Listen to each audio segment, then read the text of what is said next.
Irmãos, vamos abrir as nossas Bíblias em Lucas, capítulo 2, dos versos 8 ao 20.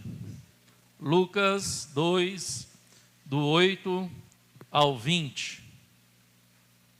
Lucas, capítulo 2, dos versos 8 ao 20.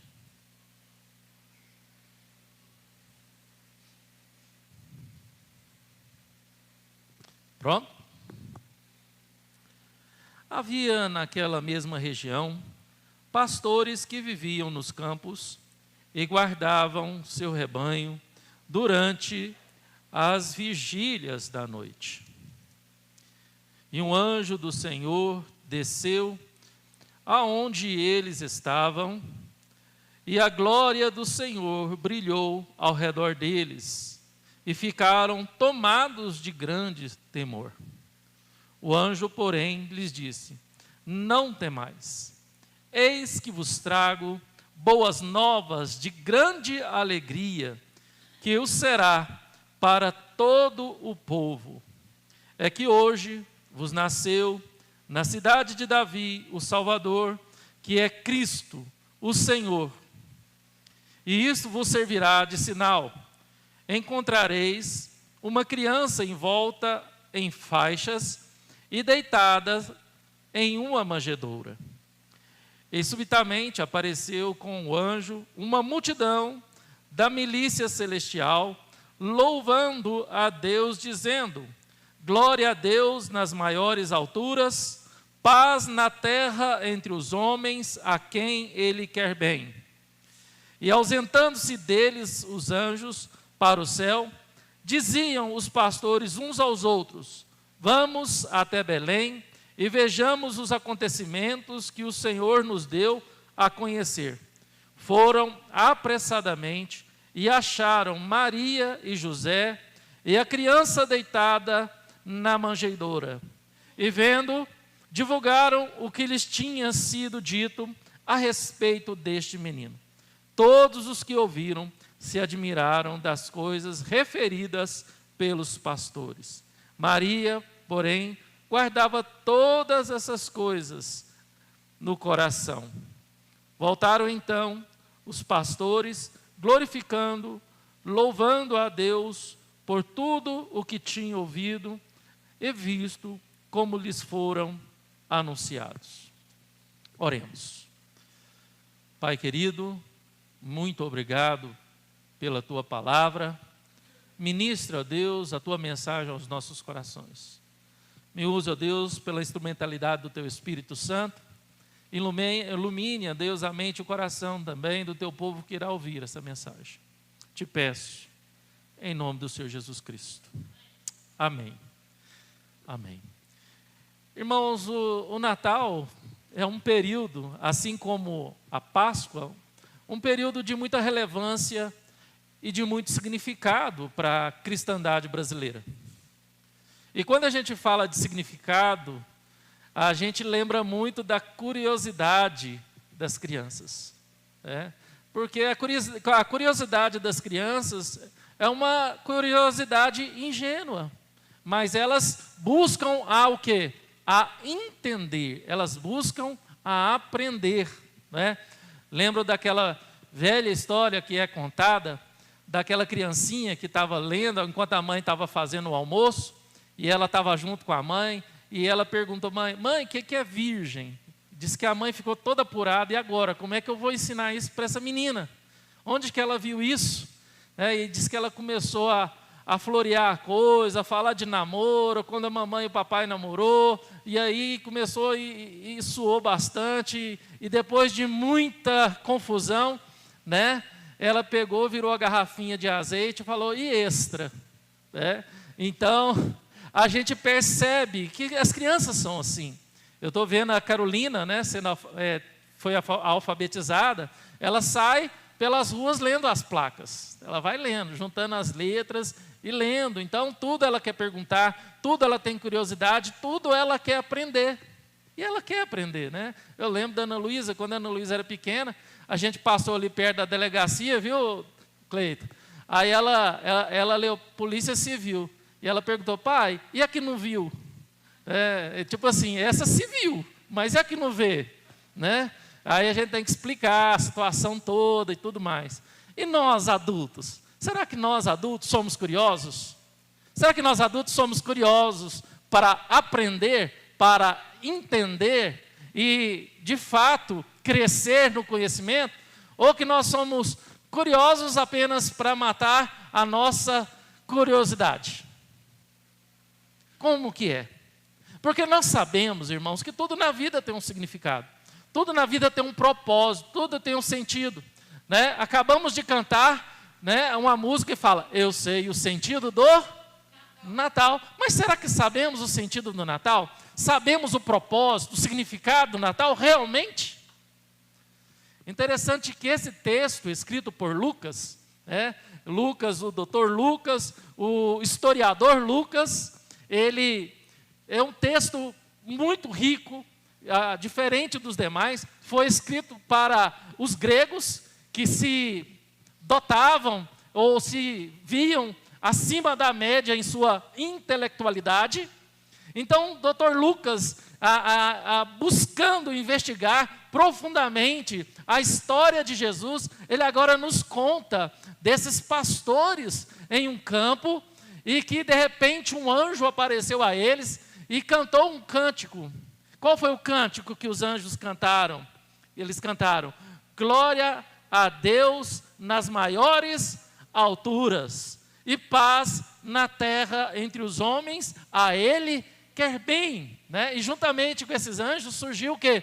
Uma milícia de anjos, multidões de anjos, incontáveis anjos apareceram para aqueles pastores e entoaram esta canção: glória a Deus nas alturas, e paz na terra a quem Deus quer bem. Irmãos, olha o significado, a profundidade da chegada, da encarnação de Cristo Jesus. A chegada, a encarnação de Cristo Jesus cumpre-se dois grandes propósitos principais, que é glória a Deus nas maiores alturas. E a vinda, a encarnação de Jesus também é para trazer paz aos homens a que Ele quer bem. E como se dá isso? Como Deus vai ser glorificado? Como que o Natal, o significado do Natal, nos explica que Deus vai ser glorificado nas alturas e que vai ter paz na terra entre os homens? Como se dá isso? Como isso acontece? E a primeira coisa que observamos aqui, irmãos, o primeiro ensinamento do significado do Natal, em que de fato Deus é glorificado e na terra possa ter paz entre nós. Porque, irmãos, não tem nada para desonrar a Deus, entristecer a Deus, do que a guerra, do que a falta de comunhão, do que a discórdia, do que a briga. Eu estava comentando com a Cássia, quando eu estava vindo para a igreja, sobre uma família que vive em contenda, vive em contenda, vive em contenda. E a gente falando: meu Deus, como é que consegue uma família viver sem paz desse jeito? Tudo é motivo para contenda, tudo é motivo para briga, tudo é motivo para discórdia. Eles não têm paz. É terrível, irmãos, a falta de paz. É terrível você não ter paz na família, é terrível você não ter paz no trabalho, é terrível você não ter paz no casamento, é terrível você não ter paz na sua vida cotidiana, é terrível você não ter paz até mesmo dentro da igreja. E agora os anjos cantam sobre a paz, as milícias celestiais cantam sobre a glória a Deus e a paz aos homens, falando da importância da encarnação de Cristo em glorificar a Deus e trazer paz para nós. Mostrando que o primeiro significado do Natal tem tudo a ver com o pastoreio. Sabe, irmãos, nós glorificamos a Deus e conduzimos o outro à paz e levamos a paz aos homens a quem Deus quer bem por meio do pastorado. Né? Como alguns pensam, não, né? O pastor, então, ele tem que glorificar a Deus, pastorear todo mundo e ele vai levar a paz. Não. O que a mensagem foi dada por meio de Lucas aqui é falando que a encarnação de Jesus Cristo e a palavra que deveria ser anunciada a todos deveriam primeiramente passar por meio do pastorado. E nós, na teologia reformada, nós cremos o quê? No sacerdócio universal de todos os crentes. Sabe o que significa essa doutrina do sacerdócio universal de todos os crentes? Que todos nós fomos chamados para pastorear. Os pais pastoreando o coração dos seus filhos. As mães pastoreando o coração dos seus filhos. O esposo pastoreando o coração da sua esposa. Os filhos pastoreando o coração dos seus pais. Os amigos pastoreando o coração um do outro. Olha que interessante, irmãos, quando nós lemos aqui, havia naquela mesma região pastores que viviam nos campos e guardavam o seu rebanho durante as vigílias da noite. E o anjo do Senhor desceu onde eles estavam, e a glória do Senhor brilhou ao redor deles, e ficaram tomados de grande temor. Por que será que Deus quis revelar em primeiro lugar para os pastores que estavam no campo? Será que agora nós podemos ativar a curiosidade de uma criança? É mesmo, será por quê que foi esses pastores? Aqui mostra, aqui o evangelista, Deus está mostrando a importância do pastorado, que era tão desconsiderado nesta época, nesse momento, nessas circunstâncias, pelo povo judeu. Para vocês terem uma noção, um pastor de ovelhas, nessa época, não servia nem de testemunha em um julgamento. Não era considerada a palavra de um pastor. Era a profissão mais desconsiderada daquela época. Era a profissão de um pastor. Porque o pastor vivia no campo, ele cheirava animais, a roupa era fedida. Ele vivia isolado da sua família porque ele tinha que cuidar daqueles animais com a própria vida, se assim fosse. E quando a gente olha, quem foi o primeiro pastor na Bíblia? Abel. O primeiro pastor de ovelhas foi assassinado pelo seu irmão Caim. Quem mais foi pastor na Bíblia? Moisés, o homem usado para libertar o povo de Israel. Um pastor de ovelhas. Quem foi pastor de ovelhas e foi chamado para ser rei? Davi. Profeta Amós era pastor.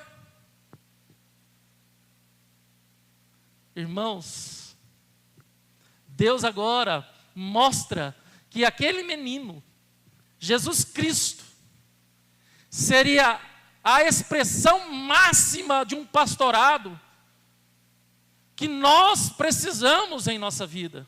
Que aquele menino seria o bom pastor que daria a vida pelas suas ovelhas. Olha, irmãos, a profundidade do sentido do Natal, quando nós olhamos para essa situação e vemos que Natal, o nascimento de Jesus, a encarnação de Jesus, tem um significado de pastorado. Jesus, ele veio, se encarnou, o Deus Todo-Poderoso se encarnou na pessoa de Jesus Cristo, para não te deixar como uma ovelha desgarrada, como uma ovelha que não tem pastor. Ele é o bom pastor, ele arrebanhou as suas ovelhas perdidas da casa de seu pai, agregou-as no aprisco e morreu por elas. Eu era uma dessas ovelhas desgarradas, você era uma dessas ovelhas desgarradas, e Natal significa isso. E como Jesus diz, como Paulo disse, né? Sede meus imitadores, assim como eu sou de Cristo. Ao olhar para o bom pastor, nós olhando para a doutrina da universalidade do sacerdócio, ou a doutrina do sacerdócio universal, nós precisamos entender, irmãos, que precisamos espelhar a Cristo em sua natalidade, em pastorear as pessoas que estão à nossa volta. Tem muita gente precisando ser pastoreada. E olhando na doutrina da sacerdócio universal, eu preciso pastorear. Mas será que nós nos submetemos ao pastorado do nosso irmão? Será que eu vou me submeter ao pastorado da Cássia, quando eu estiver sendo aquela ovelhinha rebelde e a Cássia me chamar a atenção? Será que a Cássia vai se submeter? Será que a Faidma vai se submeter ao pastorado da Linda? Ou a Linda vai se submeter ao pastorado da Faidma em determinados momentos? Ao olhar para a ternura desse acontecimento natalino, ao olhar para a singeleza, para a profundidade desse significado, irmãos, nós não temos desculpas para pastorear e sermos pastoreados. Às vezes nós queremos apenas direcionar, mas todos nós fomos vocacionados para sermos pastores, sacerdotes. Temos avós, nós temos aqui vários avós e avós, nós temos aqui mães e pais, nós temos aqui jovens, nós temos lá fora pessoas que precisam entender o verdadeiro sentido do Natal, vendo Cristo encarnado novamente por meio do seu pastorado. As pessoas precisam ver Cristo encarnado, o verdadeiro sentido do Natal, por meio da sua vida. E não somente nesse período de dezembro, que muita gente vive esse clima natalino, se torna mais dócil, mais amigável, mais humano, se assim eu posso dizer, no sentido bom da palavra humanidade. Mas, enquanto vivermos, precisamos, de fato, viver o nascimento de Cristo por meio do nosso pastorado. Mas o que mais o Natal significa? O que mais essa glória a Deus nas maiores alturas e paz na terra entre os homens fala? Além de falar que eu pastoreando e você pastoreando, sendo pastores da nossa casa, da nossa família, das pessoas que estão à nossa volta, nós estamos dando glória a Deus nas maiores alturas e estamos levando paz na terra aos homens que Deus quer bem. Mas também, irmãos, há um sentido também, um significado também que nós vemos dos versos 8 ao 12. Olha para você ver, vamos lá. 8 ao 12.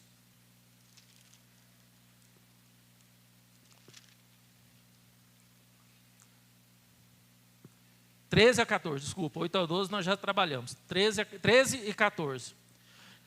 E subitamente apareceu com o anjo uma multidão da milícia celestial, louvando e dizendo: glória a Deus nas maiores alturas e paz na terra entre os homens, aquele quer bem. Isto vos servirá, 12 mesmo, irmãos, 12 até 14. Isto vos servirá de sinal: encontrareis uma criança envolta a uma faixa, a uma manjedoura. Irmãos, Natal também, além de nós darmos glória a Deus nas maiores alturas e paz na terra entre os homens, aquele que quer bem, através do pastorado, nós também glorificamos a Deus e levamos paz, por meio, irmãos, por meio da nossa vida íntima para com Deus. Nós damos glória a Deus por meio daquilo que nós vivemos, por meio daquilo que nós vivenciamos. Olha que interessante o significado de multidão da milícia celestial. De repente, há uma multidão da milícia celestial. Aqueles pastores vê uma multidão de anjos, né? Eu não sei se vocês eu não sei qual série que foi, se foi The Chosen ou se foi aquela da Record, mas retratou bem, né, quando apareceu essa milícia. Acho que não foi The Chosen, não. Irmãos, depois louvando a Deus e declarando, glória a Deus. A minha intimidade com Deus, a minha vida espiritual, como anda? Como anda esse relacionamento com Cristo encarnado? Qual o significado do Natal quando se diz respeito ao mundo espiritual? As coisas que eu não consigo ver, que eu deveria enxergar. Quando Paulo diz em Efésios 6 que a nossa luta não é contra a carne e o sangue, mas contra principados e potestades dominadores do ar. E quando a gente vê esses pastores enxergando o mundo espiritual, o quanto do mundo espiritual você tem enxergado? O quanto desse mundo espiritual você tem buscado a viver? Porque a gente vê pessoas que realmente buscam e enxergam o mundo espiritual, mas enxergam o mundo espiritual só do lado do mal. Só vê demônios, diabo, capeta, só vai vendo essas questões, né? E tudo é o diabo. E quando a gente vê agora essa aparição maravilhosa, essa revelação maravilhosa, uma multidão da milícia celestial, louvando e declarando a Deus, o quanto nós estamos preocupados com a nossa espiritualidade e com aquilo que Deus quer que experimentemos. Eu não falo que você deve, Senhor Deus, eu quero sonhar com anjos, né? Porque tem gente que busca isso. Eu quero sonhar com a milícia celestial, eu quero sonhar. Não. O que essa ação da multidão celestial está nos ensinando é que devemos de fato louvar a Deus, nos entregar no verdadeiro louvor a Deus e dar glória a Ele. Que a nossa vida viva para ser um louvor a Deus. Qual canção a sua vida tem cantado a Deus? Qual é a canção de louvor que a tua vida tem glorificado a Deus? Será que a sua vida, a vida que você tem vivido, tem glorificado mais a você mesma ou você mesmo? Tem glorificado a Deus? Ou tem glorificado outras coisas? Será que a vida que você tem vivido, será que a vida que você tem louvado a Deus, dando glória a Deus, e levado paz a quem estiver à sua proximidade? Eu sempre falo de nós cristãos sermos agentes de paz. Porque se a gente dá vazão ao nosso coração caído, irmãos, né, nós somos agentes da discórdia. Né, porque gostamos de fofoca, gostamos de saber da vida do outro, e muitas vezes choramos com quem está tendo sucesso, alegria e vitória, e muitas vezes nos alegramos com quem está sendo derrotado. Principalmente se for aquela pessoa que nos ofendeu, que falou alguma coisa. Isso vai totalmente na contramão do sentido de Natal, quando gloriar a Deus e fazer paz na terra ao homem quer bem, é viver a Cristo, em toda a nossa espiritualidade, por meio do nosso pastorado e por meio do nosso louvor, tanto na nossa individualidade quanto na comunidade. E quando eu falo louvor, irmãos, a gente lembra quando Jesus falou que os verdadeiros adoradores adoram em espírito e em verdade. Nós acabamos de fazer um período de louvor. O quanto desse período de louvor que nós fizemos foi em espírito e foi em verdade? Será que nós entramos de fato na adoração? Nos entregamos de fato à adoração? Quantas denominações, quantas igrejas, quantos crentes cultuam por cultuar, louvam por louvar, Quantas pessoas já entrou numa automatização da sua vida espiritual, se assim eu posso dizer, sua vida religiosa, domingo após domingo, culto após culto, sermão após sermão, louvor após louvor. Tudo se torna uma obrigação, tudo se torna um dever, tudo se torna uma meta, um plano, um objetivo. E vai se perdendo o prazer, não se tem mais prazer, alegria de vir para a igreja. Aquele texto bíblico, alegrei quando me disseram, vamos à casa do Senhor. Será que é verdade em nossos corações? Será que quando vai chegando a hora de arrumar para vir para a igreja, bate aquela preguiça, bate aquele desânimo, aquela tristeza, não, vou ter que ir para a igreja, vai começar os trapalhões aqui agorinha, né?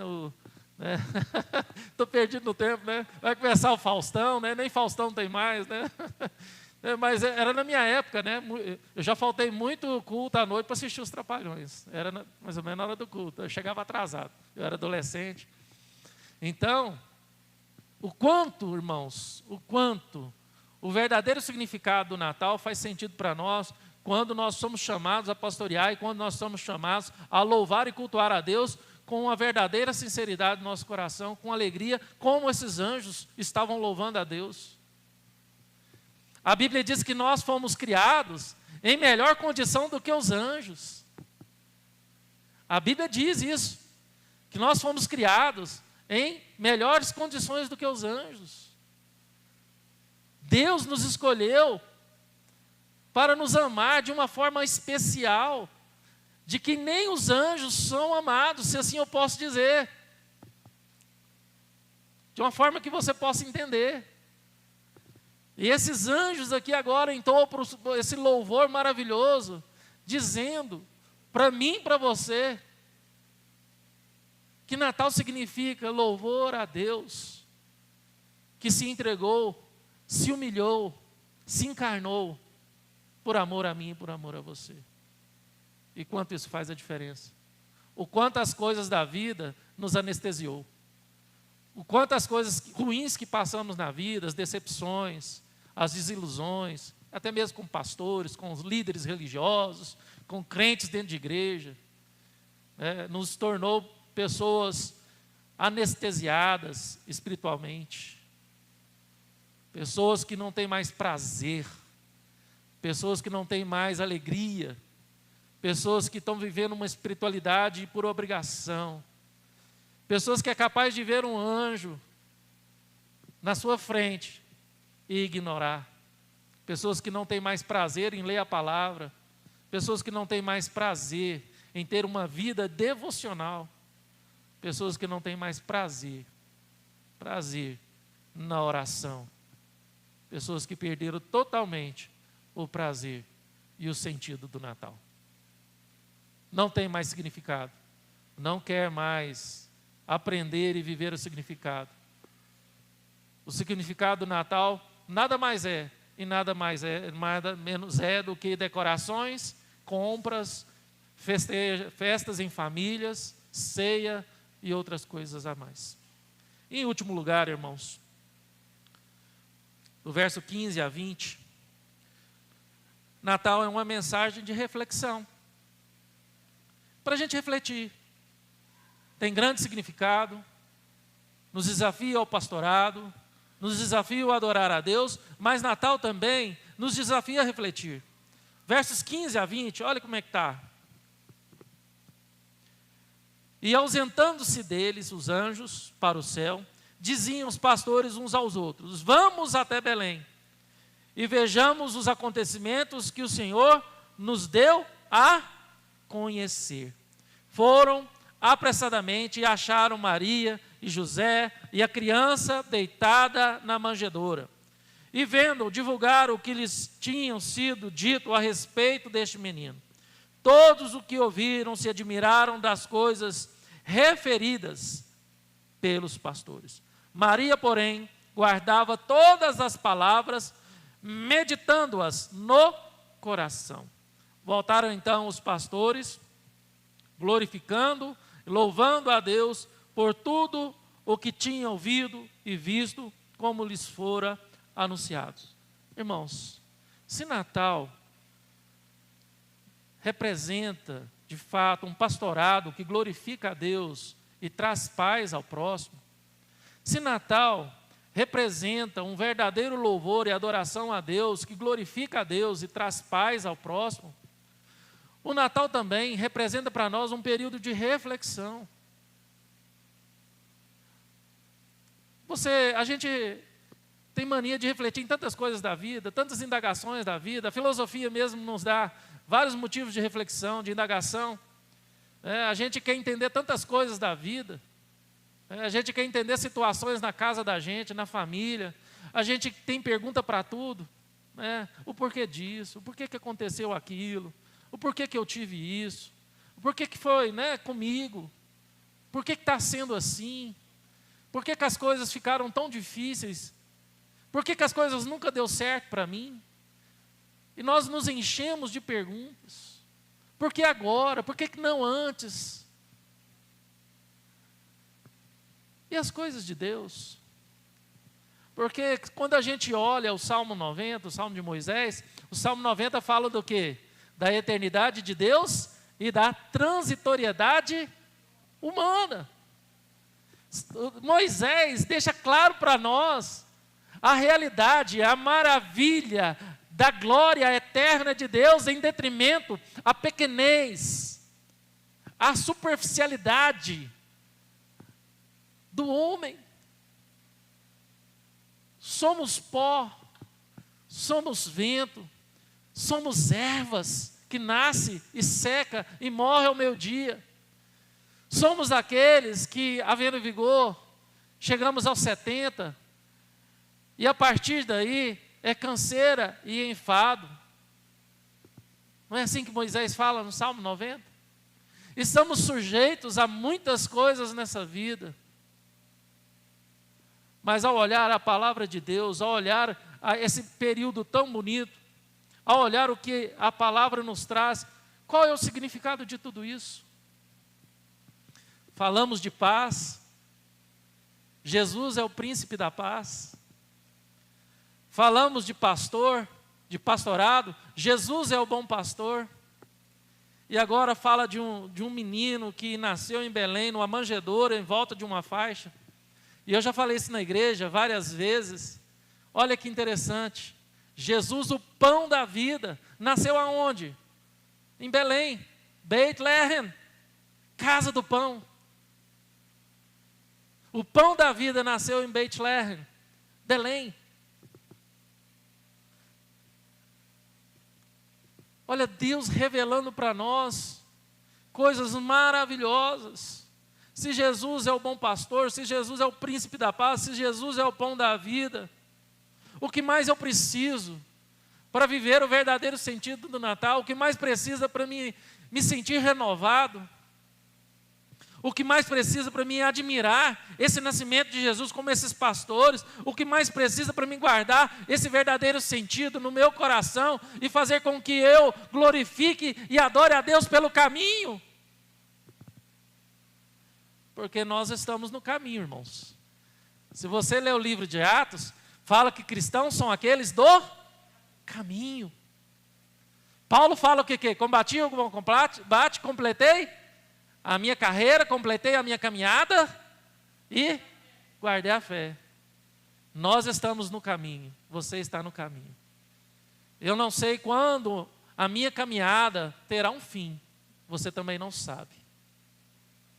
Muitos que amamos, terminou a sua carreira, combateu o bom combate, completou a sua carreira e guardou a fé. Nós não sabemos, irmãos, quando a nossa caminhada terá o fim. Mas o que o texto bíblico está nos ensinando, o que de fato esse texto agora nos ensina, é que devemos de fato entender o sentido do Natal e durante a nossa caminhada glorificar a Deus.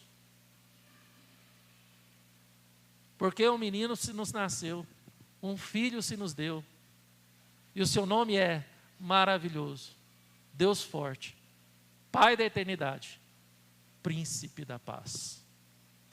Então, irmãos, eu quero deixar 3 aplicações para a gente terminar esse sermão. Primeiro, busca a ter curiosidade e a conhecer o verdadeiro sentido do Natal. Considere as duas naturezas da palavra de Deus, da Bíblia. Ela tem uma natureza divina e ela tem uma natureza humana. Se a Bíblia tem uma natureza divina, eu preciso orar. Eu preciso, antes de ler a Bíblia, eu falo: Deus, fala comigo. Que Teu Espírito Santo ilumine a minha mente. Que Teu Espírito Santo me dê prazer. Que eu possa entender as Sagradas Escrituras. Ilumina a minha mente. E quando eu olho para a natureza humana, eu preciso estudar essa palavra, refletir nessa palavra, entender o que o autor está querendo dizer, tanto na sua época, como para mim hoje. O que ele quer dizer, o que isso quer dizer para mim hoje, como isso se aplica na minha vida, qual a diferença que isso vai fazer na minha vida, como isso vai me alimentar, me fortalecer, me libertar de mim mesmo, dos meus pecados, das minhas amarras. Como isso vai fazer com que eu glorifique a Deus e leve paz ao próximo. A segunda aplicação que vemos aqui, que eu quero deixar, é: encante-se com o verdadeiro sentido do Natal. Nós nos encantamos com os coqueiros da Avenida Goiás, alguns, para outros virou chacota, virou meme, mas eu achei tão bonito.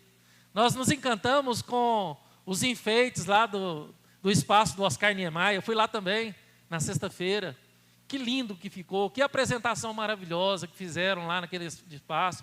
Nós nos encantamos com os enfeites, com tanta coisa bonita, com esse significado artificial do Natal. Mas o quanto nós perdemos de encanto, ou o quanto nós estamos encantados, no bom sentido da palavra, com o verdadeiro sentido do Natal.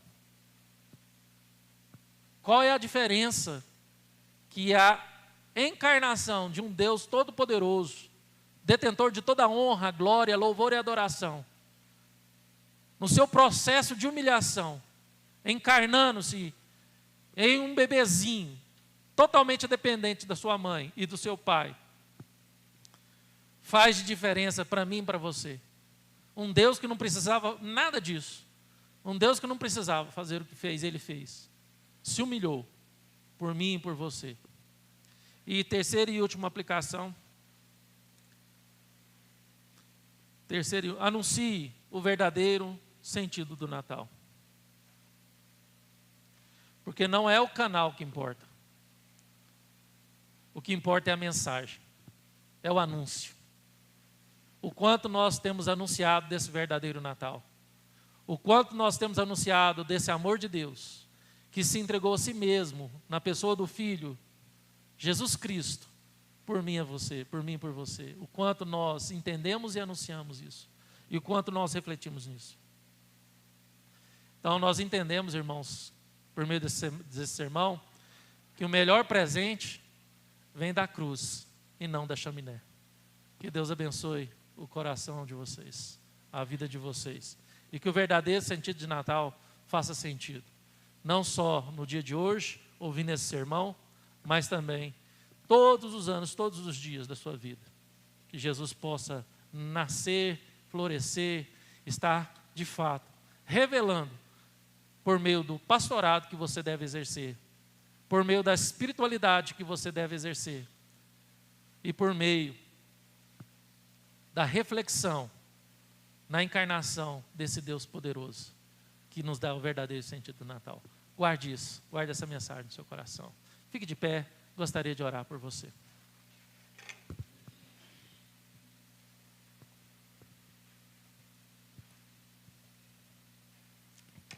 Senhor Deus, Pai querido, muito obrigado pela Tua palavra, Deus. Ontem ali na confraternização de encerramento do grupo do Anápolis City, compartilhei dessa palavra. Hoje compartilhei aqui com a igreja também. Que essa palavra, Deus, gere fruto em nosso coração. Que essa palavra gere vida em nossas vidas. Que nós venhamos ser desafiados por esta palavra. Não somente nesse período em que muitas pessoas são amolecidas por causa das festas, do sentido desse Natal tão artificial, ou comercial, ou religioso, mas que nós venhamos de fato, ó Deus, viver o verdadeiro sentido do Natal. Quando nós olhamos para Jesus nascendo, aquela criança envolta a panos numa manjedoura, se tornando o bom pastor que deu a vida pelas suas ovelhas, e nos ensinando, ó Deus, a pastorear uns aos outros. Quando nós olhamos para o príncipe da paz, entendemos que nós precisamos ser agente de paz. E quando nós olhamos para o pão da vida, e entendemos que nós precisamos alimentar o próximo com o pão da vida, que é Cristo Jesus. Precisamos anunciar, ó Deus, as boas novas de alegria aos homens que o Senhor quer bem. Assim oramos e agradecemos, em nome do Senhor Jesus.